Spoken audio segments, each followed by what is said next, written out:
1833-1883, del escritor puertorriqueño Manuel A. Alonso, cuento publicado en 1859.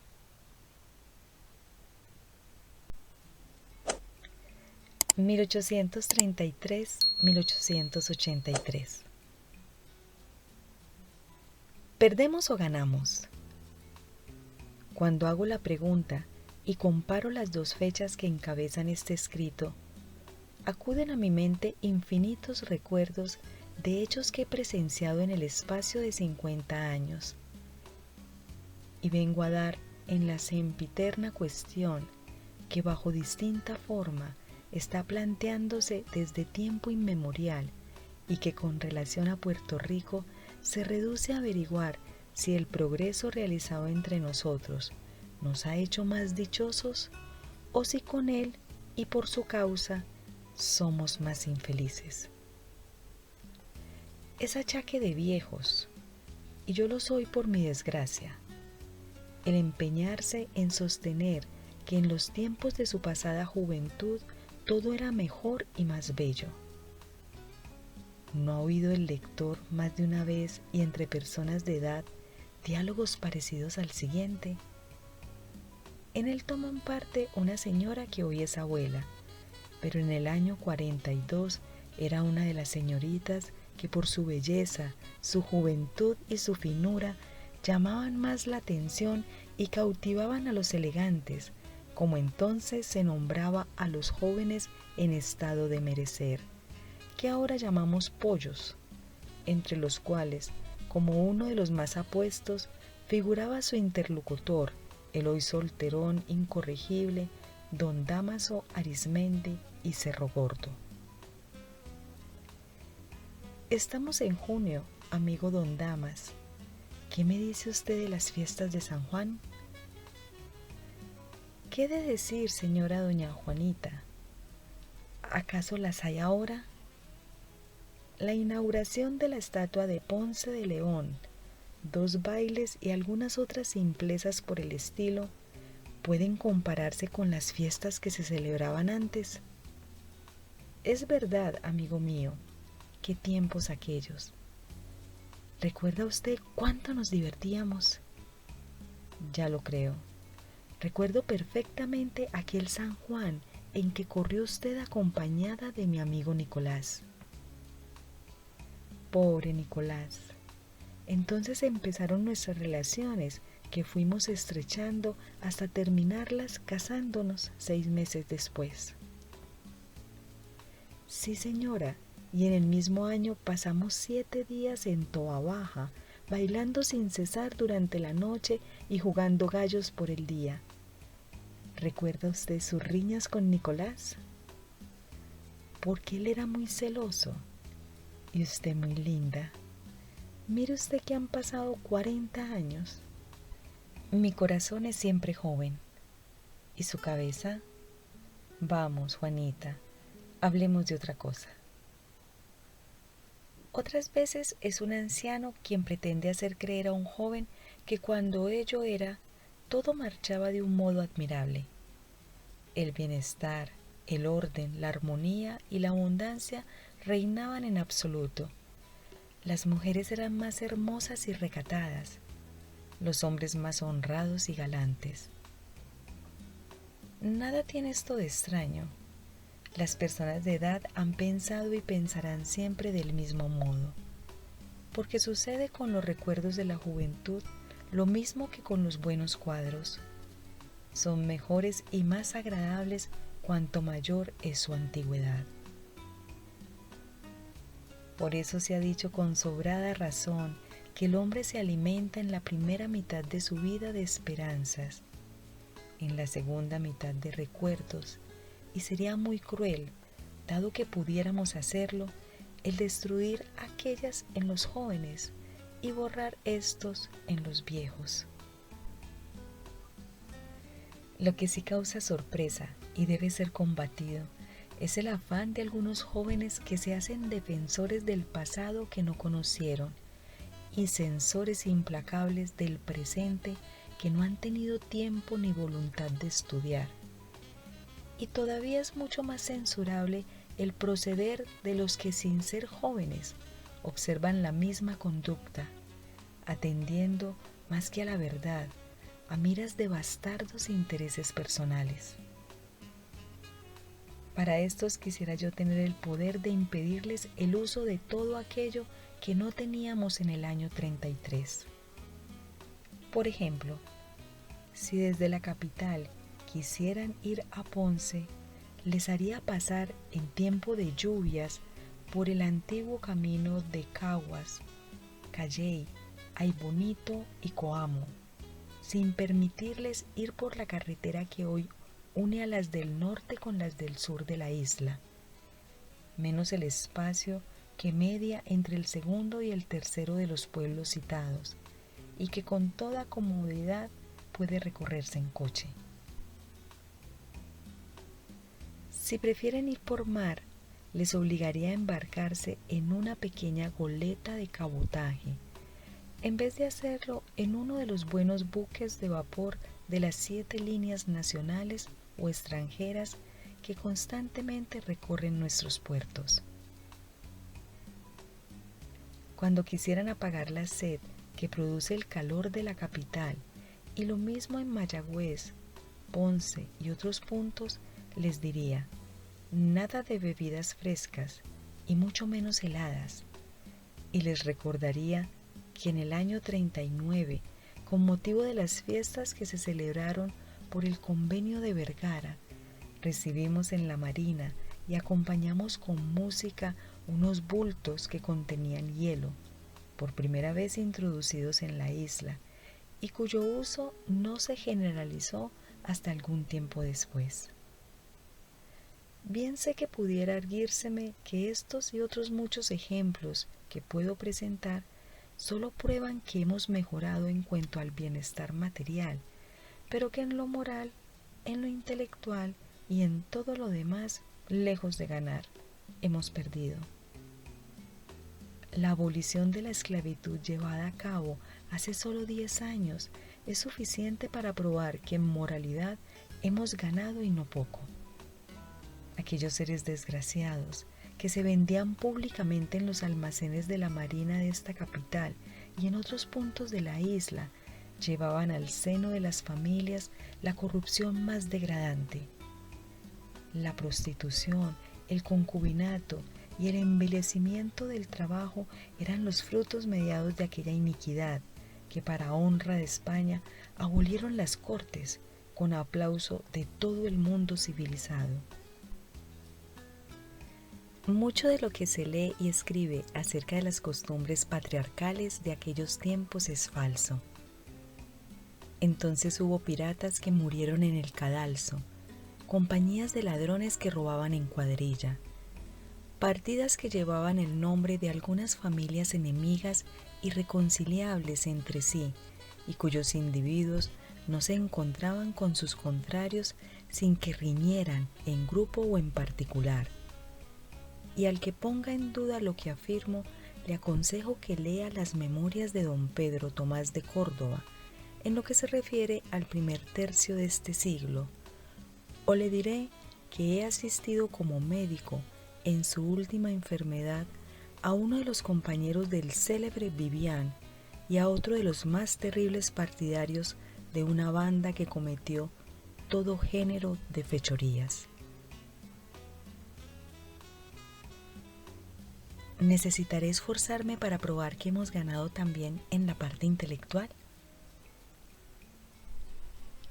La escuela del pueblo de Caguas, donde yo aprendí a escribir, estaba dotada y costó trabajo el conseguirlo con la pobre suma de 100 pesos anuales.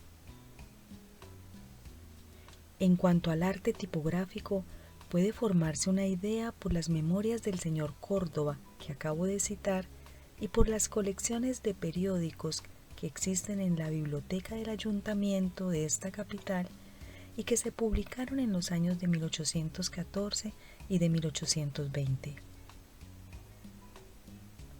Hospitalidad la había, como la hay ahora, aunque no sean tan numerosas las ocasiones de ejercitarla. Nuestros caminos todavía hoy en un estado de atraso vergonzoso, son empero mejores que entonces. Se encuentran algunas fondas y esto hace que con menos frecuencia se vea al viajero en la necesidad de pedir posada, frase que significa llegar a la casa de un desconocido y encontrar en ella albergue con mesa, cama, criados y pasto para los caballos, sin más costo que dar las gracias al marcharse. Esto es muy hermoso, pero el país ganará mucho cuando no sea tan frecuente, porque las vías de comunicación lleguen a lo que deben ser en un pueblo culto. Para los que se hacen lenguas ponderando el cariño y veneración que se profesaba a los sacerdotes, escojo, entre otros que pudiera citar, un hecho a propósito para demostrar que de todo había en la viña del Señor. Vivía en cierta población de la isla un honrado relojero, que al regreso de un viaje encontró, siendo ya de noche, al cura encargado de la parroquia por enfermedad del propietario. Como llevaban igual dirección, pusieron sus caballos al mismo paso y comenzaron a hablar tranquilamente. Cuando a poco se vio el señor cura rodeado de 4 hombres a caballo, armados de buenos foetes de los llamados 4 reales, con los cuales empezaron a azotarlo cruelmente. Mas como eran muchos y por ello se estorbaban, fueron a colocarse a los lados del relojero, empezando con éste la obra infame que sus compañeros continuaban con aquel, y ni los unos ni los otros la interrumpieron por más que los viajeros se pusieron en fuga a todo correr de sus caballerías, hasta que, cerca ya del poblado, los dejaron marchar. Al llegar a las primeras casas se separaron y debió el relojero, cuando iba por las calles que conducían a la suya, repetir si lo sabía aquellos versos que empiezan así: vinieron los sarracenos y nos molieron a palos. Al fin llegó, y su mujer, que bajó presurosa a abrir la puerta cuando le oyó llamar, se llenó de susto al ver los gestos que hacía y oír los gemidos que se le escapaban al moverse. «¿Qué tienes?», le dijo. «¿Estás malo?». «Sí, mujer, prepara alguna cosa que ponerme en las espaldas que me duelen mucho». «A ver, ¿dónde te duele?». Y al mismo tiempo iba poniendo al descubierto la parte que quería reconocer, mas al lograrlo su cara cambió de expresión, tornándose de compasiva en iracunda. «Lo que tienes en la espalda no es un dolor, sino muchos fuetazos. ¿En dónde estabas metido? Estas son cosas de mujeres». «¿Cosas de mujeres? Pues me gusta. ¿Crees tú que las mujeres azotan así? No fueron mujeres, sino 4 pícaros. Digo mal, 2 pícaros, porque los otros 2 allí se entretuvieron con el señor cura». «Mira, yo no digo que fueron mujeres las que te pegaron, y más valía que en lugar de venir con quejidos y morisquetas donde la tuya, te hubiera sido donde la bribona que tiene la culpa». Llegada la discusión a este punto, y como el dolor de las espaldas aumentaba, no tuvo él, que lo sentía, más remedio que referir el hecho con todos sus detalles, encargando a su cara mitad la mayor reserva. La misma relación y el mismo encargo hizo a cada uno de los amigos que al día siguiente vinieron a visitarle, de modo que antes de llegar la noche no quedó en el pueblo vecino ni transeúnte que ignorase el suceso. Todavía viven bastantes personas que lo recuerdan, y una de ellas es el autor de estas líneas. En cuanto al gobierno paternal que nos regía, pueden dar razón de su dulzura no pocas familias respetables. Entre estas citaré las de Linares, Machicote, Rivera y Gimbernat. Al condenar aquel régimen, no me guía sentimiento alguno que no sea justo y leal. Dados los tiempos, dadas las omnímodas facultades de que nuestros antiguos capitanes generales se hallaban revestidos. Lo primero que debemos hacer es confesar que usaron de ellas con moderación en la generalidad de los casos, agradecerles los males que dejaron de causar y mucho más los bienes que hicieron. La fiebre, como se dice vulgarmente, no estaba en las sábanas, sino en el enfermo. Lo que había que cambiar no eran las personas, sino el sistema que con mejor o peor voluntad tenían éstas que poner en práctica. Concluyamos, pues, afirmando que desde 1833 a 1883 hemos ganado mucho en todos los conceptos, aunque nos queda mucho más que adelantar.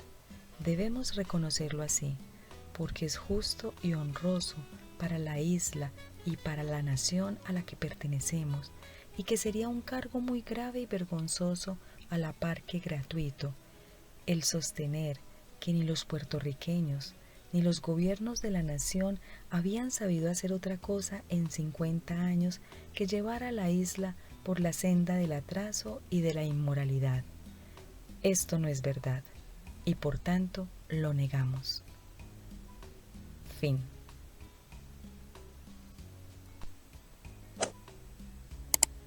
Manuel A. Alonso Pacheco, médico y escritor, nacido en San Juan de Puerto Rico en 1822. Emerge como una figura destacada en la rica tradición literaria de Puerto Rico y es considerado como una de las primeras figuras literarias del romanticismo antillano. Su legado literario y médico ha perdurado a lo largo de los años, dejando una huella indeleble en la cultura puertorriqueña. Su búsqueda de conocimiento lo llevó a la Universidad Condal de Barcelona en 1842, donde se graduó en medicina y cirugía. Durante su tiempo en España, en 1849 publicó su influyente obra El Jíbaro, un cuadro de costumbres de la isla de Puerto Rico que resonó en la literatura de la época. Este libro fue saludado inmediatamente por críticos y lectores como la primera muestra del costumbrismo de la isla antillana, capaz de presentar numerosos rasgos autóctonos que, sin renegar de sus claras influencias españolas ni de ciertos aspectos compartidos con el costumbrismo de otras regiones hispanoamericanas, permitían ya hablar de una literatura puertorriqueña propiamente dicha. Su prolongada estancia en la metrópoli resultaría providencial no solo para su formación médica, sino también para la forja de su espíritu humanístico.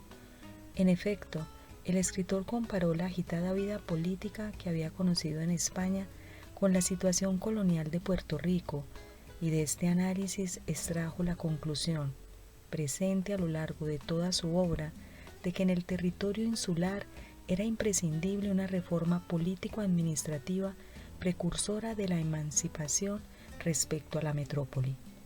Su regreso a Puerto Rico ese mismo año marcó el inicio de una carrera médica y literaria que enriquecería profundamente la vida intelectual de su tierra natal. A partir de 1871 se asentó definitivamente en la isla, donde su constante presencia en los ambientes científicos, culturales y políticos le consagró como uno de los más destacados próceres de su tiempo. Convertido en uno de los más firmes adalides de este movimiento reformista, supo también mantener vivas sus aficiones literarias, que le permitieron publicar en 1883 la segunda parte del Jíbaro. Su amor por la escritura lo llevó a crear obras que capturan la esencia y la riqueza cultural de su amada isla, como son Aguinaldo puertorriqueño, Álbum puertorriqueño y Puerto Rico y sus costumbres. Su contribución al bienestar de la comunidad y su habilidad para plasmar la vida y las costumbres puertorriqueñas en sus obras aseguran su lugar como una de las voces más significativas del romanticismo antillano. Su legado continúa iluminando el camino de las futuras generaciones de escritores y médicos en la isla. Manuel A. Alonso falleció en su ciudad natal, San Juan, en 1889. Gracias por escuchar. Narradores: Marilena Gil y Fernando Gutiérrez. Libromante es un proyecto enfocado en la difusión de obras literarias. Suscríbete y siempre recibirás nuestro contenido.